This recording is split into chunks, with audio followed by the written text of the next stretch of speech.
乌军无人潜航器首次击杀俄潜艇。事实证明，即使没有海军，也能暴打俄罗斯黑海舰队。比如乌克兰，战争爆发后，乌克兰的正经军舰基本就没了，结果却是黑海舰队被打得抱头鼠窜，连家都搬了好几次。即使如此，乌克兰也没放过他，追着炸。无人潜航器直接摸到了新罗西斯克港，把俄军一艘造价4亿美元的基洛级给炸了。乌克兰是如何做到这一点的？当前的黑海究竟有多危险？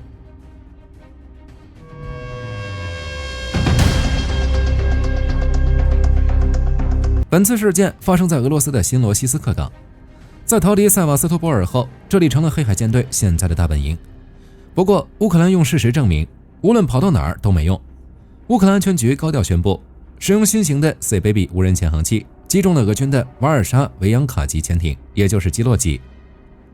注意重点，事件发生时，这艘基洛级潜艇位于新罗西斯克港，距离乌克兰控制区少说有几百公里。在港口里，俄罗斯肯定布满了拦阻网、雷达和声呐。乌潜艇到底是怎么摸进去的？根据目前流出的信息和战术推测，这款改进型的 C-BABY 大概率是点亮了前行的技能。首先是超长待机的奔袭能力，它得先在水面以上半潜状态狂奔几百公里，利用海浪的杂波躲避俄军远程雷达的搜索。在接近港口时， C-BABY 很可能执行了下潜指令，直接从水面模式切换到了潜艇模式，从俄军阻拦网的下方或者防守死角悄悄钻了过去。到了这一步， C-BABY 面临的最大威胁是声呐，但港口环境本身就嘈杂，再加上这无人机是电力驱动，噪音极小，体积又不大，在俄军声呐屏幕上很不起眼。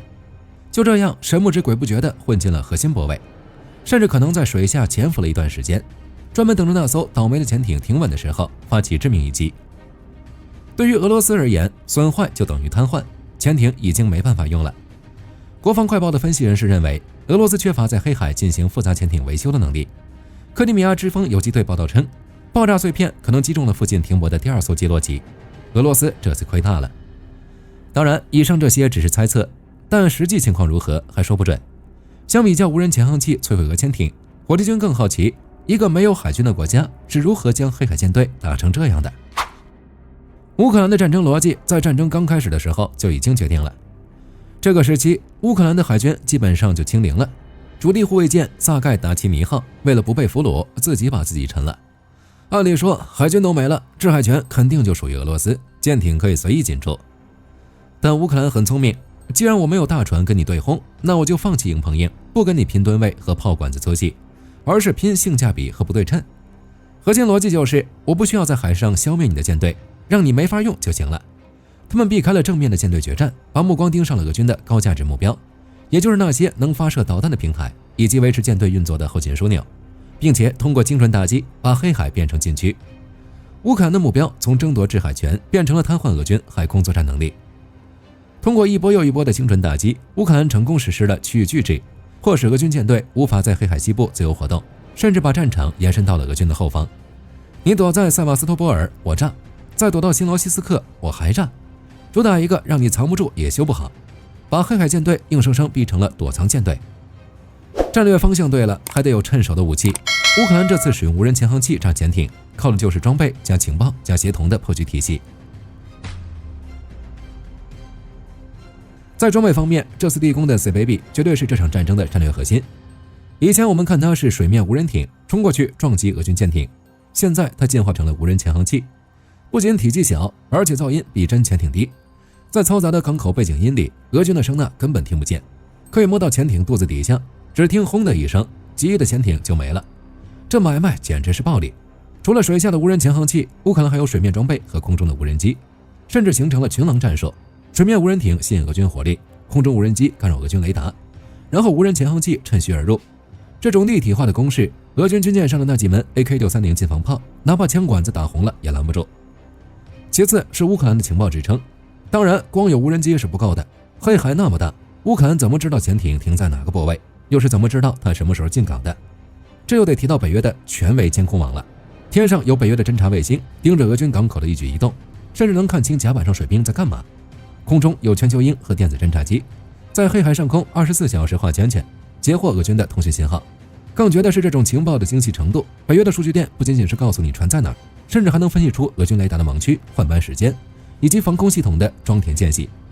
可以说，俄军潜艇什么时候出海，什么时候回来补给，甚至指挥官几点吃饭，乌克兰和北约都知道得清清楚楚。SBO 和军方拿到的情报是实时的、精准的，这就叫发现即打击。最后是行动协同方面，进行多军种混合双打。乌克兰这次行动是安全局和海军联合执行的，说明他们的内部协同非常高效。安全局负责收集情报和渗透，海军负责玩无人机搞操作，特种部队还提供战场引导。这一套连招下来，效果是立竿见影的。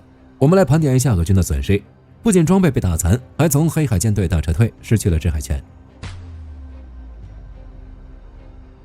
俄军不仅装备被打残了，维修也是要命的事儿。到现在为止，至少2艘基洛级潜艇被打废了，基洛级一共也没几艘，这是俄军发射口径导弹的主力，被干掉一艘就少一艘。更重要的是，莫斯科号巡洋舰沉了，多艘护卫舰受损，登陆舰也被炸了好几艘。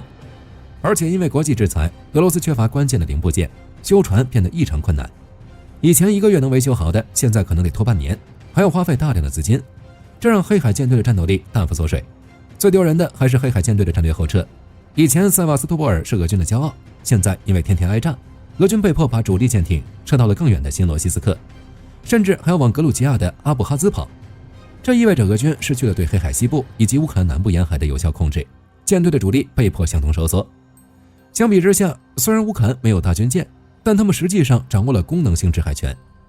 也就是说，虽然乌克兰不能把船开到俄罗斯家门口，但能保证乌方的船能运粮食出去，反倒是俄罗斯自己出口粮食、能源等物资的航线受到了威胁。这场发生在黑海的较量给全世界的军队都上了一课，它彻底颠覆了传统海战的逻辑。以前我们觉得海战就是比谁的船大、炮多和装甲厚，但现在几十万美元的无人装备就能把几亿美元的军舰送进海底，这就是小快灵对重装甲的胜利。技术迭代颠覆了传统思维，无人装备成为弱国对抗强国舰队的非对称神器。未来海战可能不再是航母对决，而是成千上万的无人蜂群。好了，今天的视频就到这里，大家觉得乌克兰未来的海上设备还会如何发展？欢迎在评论区留言，大家不要忘记点点关注。我是火力军，下期见。好的，各位观众朋友们，我们频道一直在聊真实的军事资讯和武器装备，后台也经常有朋友问，有没有值得推荐的入门级模型？今天就和大家分享一款近期接触到的产品。首先，它的外形还原度做得相当不错，比例准确，武器上的一些关键细节和标识也都有体现，材质也说得过去，拿在手上有不错的分量感。其次，它具备一定的可动性，对于理解基础操作原理有一定帮助，让它不仅是个静态摆件。综合它的做工和可玩性来看，价格确实比较亲民。对于想入门模型收藏，或者单纯想在桌上贴一个摆件的朋友来说，是一个性价比很高的选择。商品链接已经给你们上了，感兴趣的朋友可以自行了解。